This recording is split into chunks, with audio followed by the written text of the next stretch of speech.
I'm so excited to talk to Shannon today and talk about talent.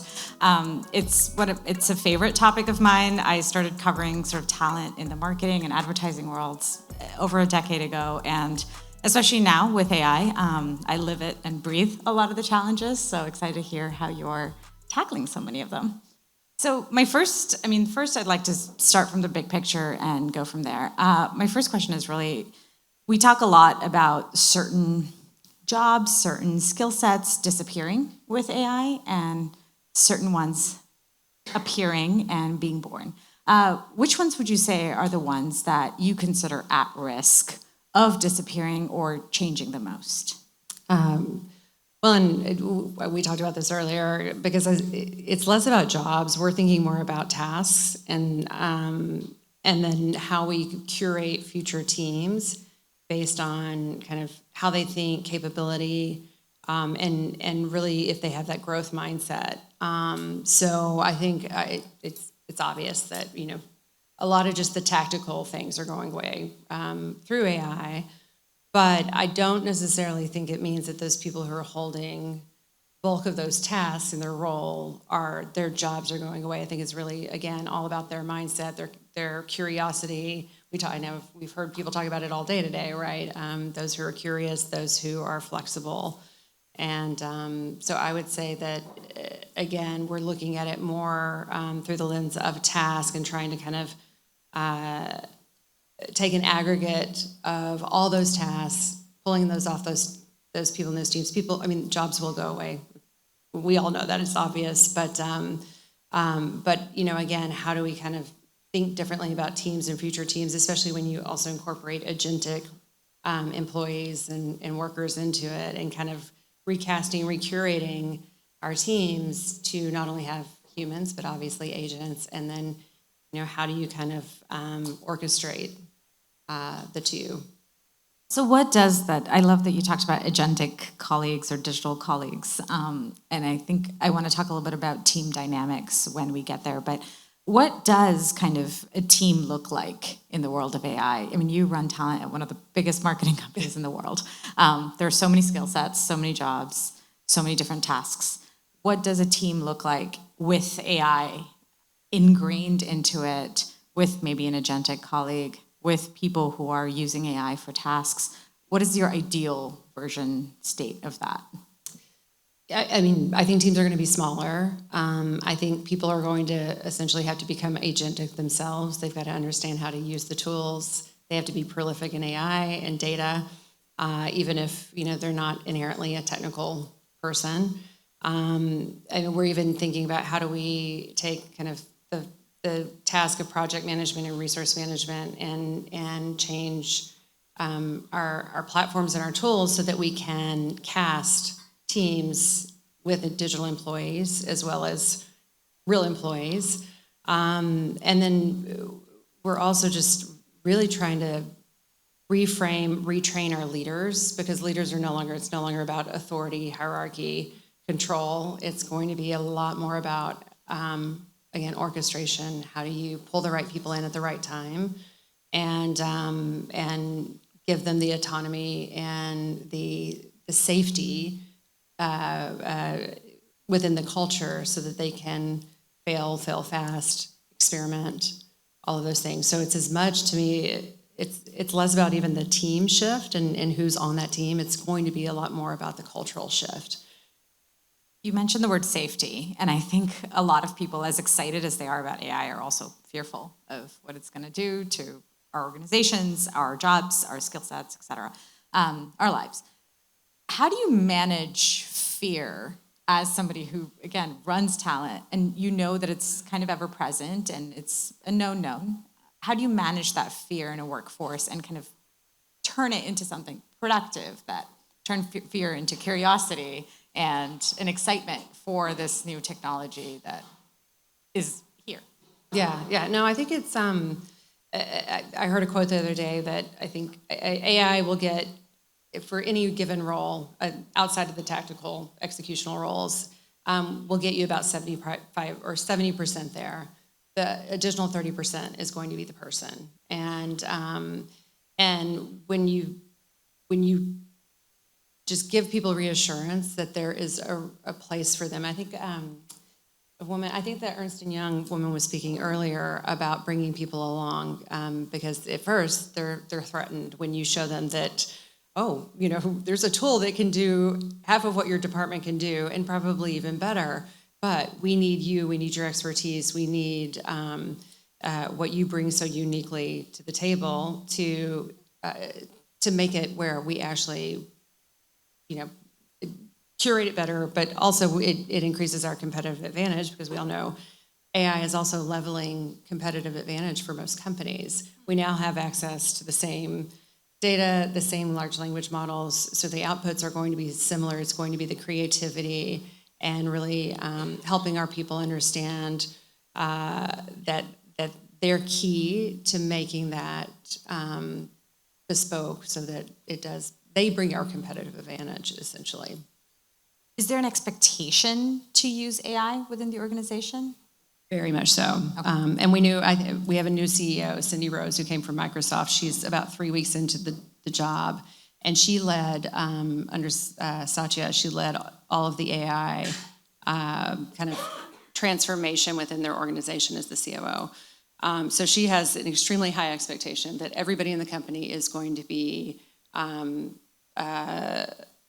not experts in AI, but we all are being encouraged to learn AI, understand how that we can leverage AI in our day-to-day, how we continue to add value, not only to our teams, but to our clients. And so, hands down. But I will say what's also interesting about her that I've learned a lot just even in my time with her over the last several weeks, is the cultural shift that and we're 110,000 people worldwide, we're not a small company. And how do you take a company that has been in kind of a legacy industry, you take copywriter and art director, I mean, that model has existed, since the 70s, 60s. And what she's pushing for and what she's actually asked everybody in the company to do is read the book Mindset. And if anyone who's read it, there's growth mindset, fixed mindset. And after reading it, I firmly believe it's the growth mindset. Those with the growth mindset, better English there, who are going to be the ones take their companies into the future, and cultures that actually create those people to thrive and flourish, and again, give them the psychological safety in the company to do so, are definitely the ones, in my opinion, who are going to be dominating in the future. How do you begin kind of measuring that, whether it's for new talent during the interview process or the recruitment process, for existing talent, as you're thinking about what is the right role for them in the coming year? Should they be moved somewhere? Should they stay in what they're doing? How do you start measuring kind of that growth mindset in the context of AI? Because to your point, growth mindset exists, especially in an industry like yours that is buffeted by change. I come from media, I know. So how do you start kind of measuring or putting tactics in place, or how are you thinking about doing that? Yeah, and my role is mostly recruitment, so I'm usually bringing talent in, less so deploying them. I do, for executives, we do move them around. And I think to that point, we're going to have to change how we do that. People are going to have to get a lot more exposure. We have this concept called the M shape. T-shape has been something that I think we all have heard almost ad nauseum over the last 15, 20 years. And now it's M shape, where not only our leaders, but people coming into the company are going to have to be deep in more than just one subject. We're going to have at least 2 to 3 really deep expertise, and then separately have to have kind of the human skills, the ability to connect dots, and to collaborate and coordinate, to unleash kind of those skills, to create things that we can't create through AI alone.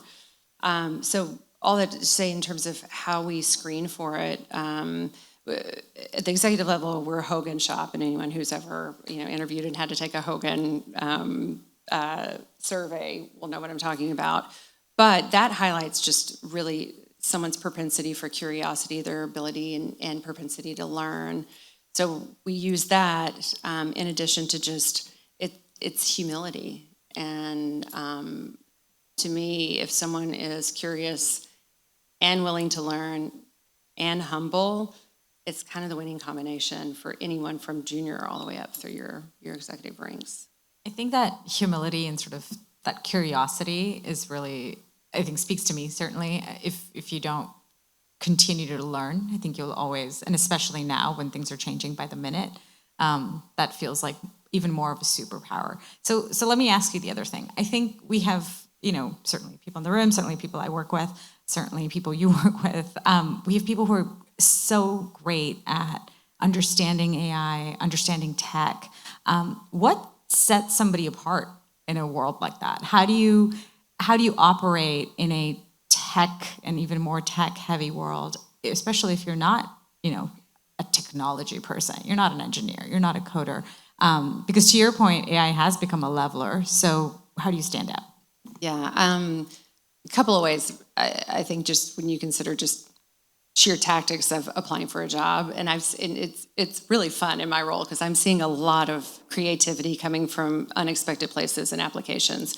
Some people are not even sending me resumes; they're sending me AI-generated film that talks about themselves. I mean, it's a whole other ballgame that it's shifting quickly, respective to to that, and I think the bar is going to continue to go higher because it also just demonstrates that they are learning how to use the tools, know how to use the tools. Sorry, remind me back to the question. I just totally veered off. What's your superpower in Oh, a world? superpower, yes. Two things, and I think everybody, and it is interesting because you think about some people, tech software developers, they're not necessarily used to communicating, selling, telling stories. They've got the deep technical skills. I think storytelling is going to become essential for most employees because if we can get the AI and the tech to do the work and do the creation, not fully, but partially, it's now going to come down to influence in storytelling and how do you tell a story in a compelling way to influence the outcome, whether it's selling or whether it's buying or whether it's whatever. You can imagine all the things that just even transactionally have to happen in a company day to day. So I think that is absolutely going to have to be everybody's superpower in a unique way in which they can show up and do that. We talked a little bit about recruitment, but I think we're talking about it from the lens of executive level talent. I want to talk about entry level talent, people in their first jobs, or looking for their first jobs. How does that change now for a company like WPP? Yeah, and I was telling Shireen, and if anyone's in advertising in this room, you may or may not have noticed this as well, but during the pandemic, a lot of agencies quit hiring interns, just because interns tend to, come in the summer and they come into the office. And I've noticed that that hasn't come back fully, which has given me a lot of anxiety as a talent person. Like, we're not building our future ranks. And we're feeling it now because there's not a lot of mobility for that next level because there's nobody to come in beneath them. So for early career, I think we're going to have to completely reimagine not only what intern programs look like, but what just early career entry-level roles look like, because a lot of that, as we know, is just going to go straight to automation with AI. I think we're going to start, and what we're thinking about is doing more of a rotational program where you bring early career people in and they have to rotate across all the respective disciplines in the company because they're going to have to ramp up faster and get to a very high level of strategic and critical thinking that most happens with time for most professionals. And then what we're also doing and seeing just by sheer, circumstance is there's a lot of reverse mentoring happening. So I think that's where the early career talent does actually have an advantage because they're natives to this. They understand how to use these tools in a much better way than some of the more senior folks who are either afraid to do it or don't want to do it or feel they, because they don't know it, they just don't even want to look at it. And so I think that's the other thing is, companies, again, removing the barrier of hierarchy and creating an environment where people can be okay to fail, be okay to say they don't know, so that the younger generation coming in has room to show what they're capable of teaching the older generations in companies. In my experience, when that happens, there is an invariable flattening of an organization, which makes, it used to be that companies had the most number of people in their middle management. I think we're going to start seeing that change. So with everything you said being true, how does that then affect middle managers? Especially as you can start doing things faster, you can prototype quicker, you can do things that don't require these levels of approval that you used to need, and you're looking for efficiency. What happens to the middle? I don't fully know what happens to the middle. I think a lot of it's going to go away, and I think those individuals are either going to have to, again, find their second really deep expertise and sell it and demonstrate that they can flex across multiple disciplines. They're going to have to become, we have a lot of people who just literally manage people. I don't think that's going to be the case anymore. I think it's going to become much more fluid. And those folks are going to have to figure out really more about team curation. When I have a specific problem at this moment in time, where do I pull people in? Who do I pull in? What are the right skill sets? Who are the right individuals to kind of create that magic sauce to come up with a solution? And so I think they're going to have to think entirely differently. And I think in many cases, they're going to have to think more like talent partners, resource managers, HR than generally they've ever had to do before. And also find that second expertise. Find their expertise. individual Yes. contributor role. Exactly. How do they broaden and diversify their own skill sets so they can remain relevant outside of just being a people manager? Do you talk to people, or do your people talk to people about kind of whether it's upskilling or finding that within your ranks? We do. I think we're also, this is still so new, right? So we're still at this strange inflection point. I was telling Shireen, and again, anyone who's in my industry knows, we're professional services. We charge for hours and bodies. So we are at this weird place and moment in time, even as a company that's built on a 30-year foundation of a commercial model that we are going to have to completely change. And so we're kind of midstream in that, and that I almost feel like that has to happen in tandem alongside what we're encouraging our people to reskill, upskill, and do, because it's all kind of correlated together. We only have a couple minutes left, and we're standing between everybody and drinks. So I want to give people something to do for the next, we're heading into the weekend. What are 2 things that you think people here in the room could take away and say, here are 3 things you should try, do, play with, or think about in the context of talent in the AI-driven world? Yeah. Depending on the role, I think if you are expertise deeply in one subject, one area, and it's kind of hard most people tend to have more than one, but there are people who really just do one thing and do it really well. I would say go find another skill to diversify what you bring. Secondly, and especially for anyone who owns a company or runs a department, is in a leadership role, I just think culture is so essential. And we've underestimated culture in companies for a long time because it was all about output, productivity, product. And I firmly believe that culture is going to be the key differentiator for the most successful companies moving forward.